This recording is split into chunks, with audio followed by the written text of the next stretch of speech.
Hello and welcome to the interview on France 24.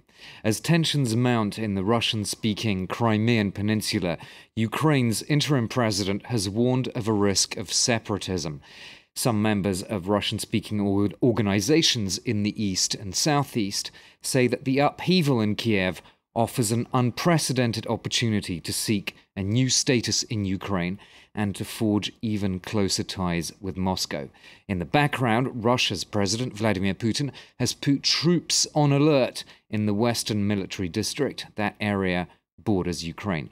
Well, to discuss some of the scenarios and this unfolding drama in Ukraine, I'm joined by Marie Mandras, Associate Fellow in the Russia and Eurasia Programme at Chatham House, the London-based think tank, and she's also a professor at Sciences Po University here in Paris. Welcome to you.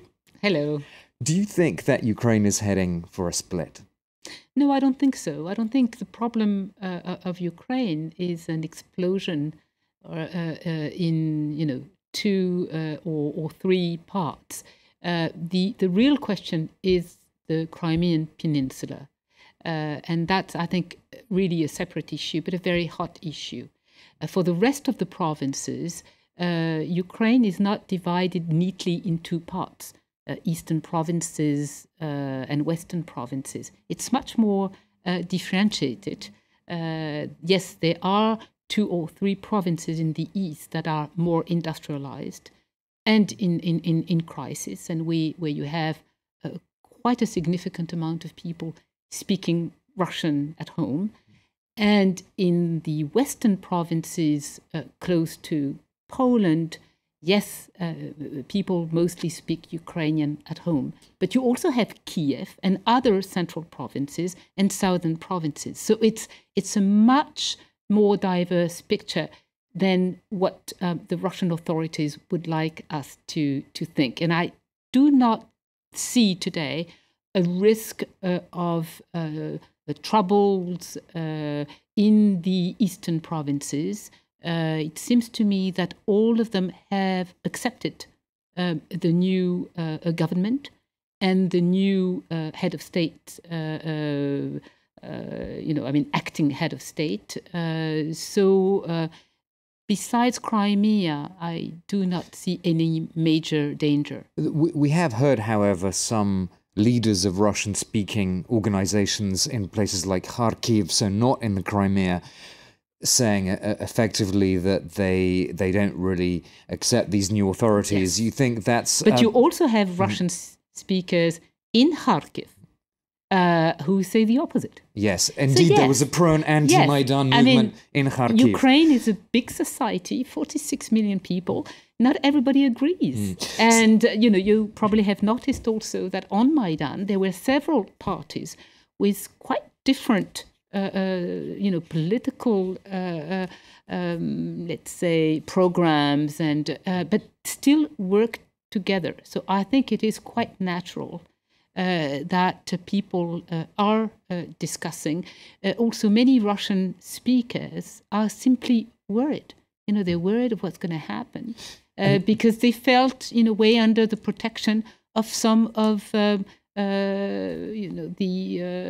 former president Yanukovych's clan. It was a very oligarchic system. So for those who worked in, factories or companies that were directly linked to one of the clans, yes, it is a source of worry. What's going to happen? Do you think, the question of worry, I think, leads me on to something I was going to ask you about, whether the interim authorities, should they perhaps send stronger signals that this whole movement was against Yanukovych and against that clan-based system, just to really underline that this is not about aiming against a language community. But they don't need to do that because they've done it all along. When I was there in Kiev in December, it was always very clear.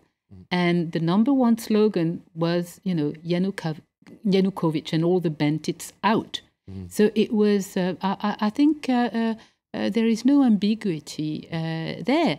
Now that it's over, people are worried about the future.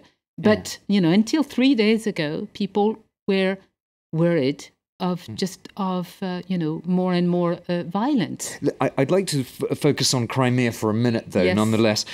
It's important to remind everyone that this peninsula already has autonomous status, and you Yes. would argue that that autonomy could be a help towards finding a solution. Yes, of course. I think when a constitutional system, a territorial system in a state like Ukraine is already quite flexible, it's not a hyper-centralized state. Provinces have a say. And so the fact that this autonomous status exists, I think, should be a help. Unless, of course, Moscow plays the troublemaker. And let's also add one other point, is that in Crimea, you don't have just Russian speakers. You also have Crimean Tatars. Yeah. And they've also expressed themselves recently, and they certainly do not want to be ruled by Moscow.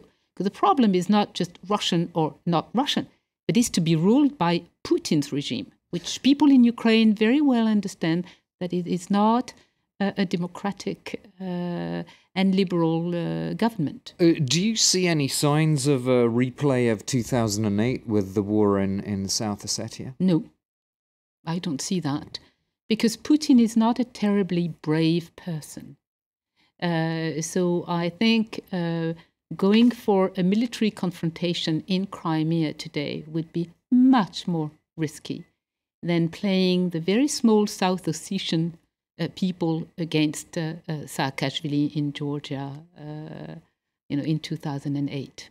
So just a word on this autonomous status in Crimea, just to try and be a little bit more concrete about how that status could be used to sort of to calm some of the tensions. Do you think it's a question of using the autonomous powers that exist in a different way or better, or I mean, how is this going to work, do you think? Sure. I mean, the regional administration there was already quite autonomous and had very close links to, Russian neighboring regions and Russian economic actors, and of course the Russian military because of the naval base in Sebastopol.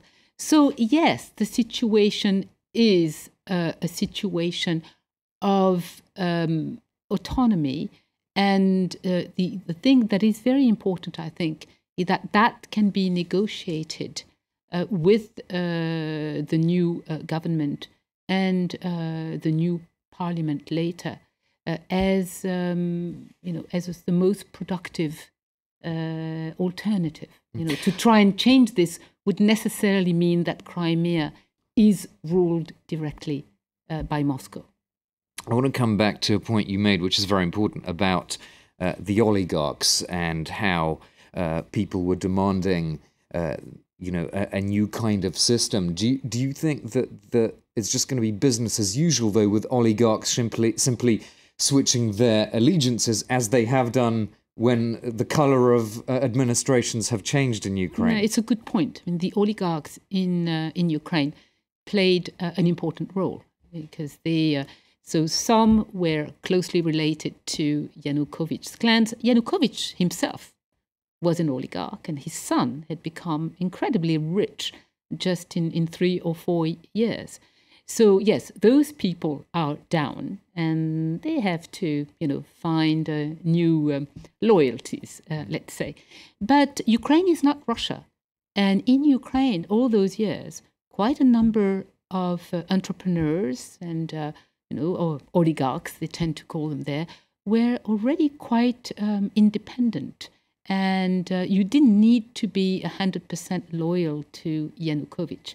Different situation in Russia, where the oligarchic system is more directly related to the Kremlin.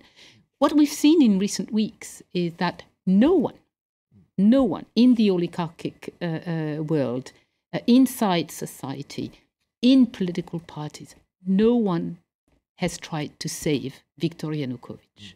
So it clearly shows that he no longer has a social base in Ukraine. And there's no obvious pointer as to which way the oligarchs will go in terms of which presidential candidates they might back? It seems quite a disparate, sort of diverse field. It's difficult to say today. Of course, money is a factor in politics and in electoral campaigns. But a big difference today is that society now matters. I mean, people on Maidan, the popular committees in Maidan, in other cities, I mean, they are actually helping to run the place. The interim government every day asks the popular Maidan committee to agree on the decisions they are making or on the bills that they are presenting to the Rada, the parliament. So society plays a very active role, and I think very effectively. And I think that will change the attitude of the oligarchs. Okay, so a sort of a new inclusive political process there, perhaps. That's all we've got time for, but thank you so much for your insights. Marie Mandras, who is a fellow at Chatham House, the think tank in London, and she actually has a comment piece coming out on the Chatham House website if you'd like to check that out tomorrow. And she's also a professor at Sciences Po University in Paris. That's all for this edition of The Interview on France 24.